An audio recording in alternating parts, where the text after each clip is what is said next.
আমার নবী তাহাজ্জুদের জায়নামাজে যখন দাঁড়াতেন, এত লম্বা সময় দাঁড়িয়ে দাঁড়িয়ে তিনি কিয়াম করতেন, কেরাত পড়তেন। দাঁড়িয়ে থাকতে থাকতে থাকতে থাকতে আমার নবীর বরকতপূর্ণ, আমার নবীর মোবারক পা দুটো এইরকম ফুলে যেত।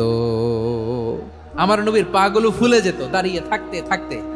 বিষ্ণু ইসলামের পা ফুলে যেত। আম্মা জান আয়েশা এটা খেয়াল করতেন।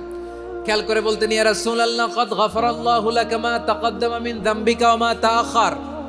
ও নবী, নিজের দেহের উপর কেন এত কষ্ট দেন?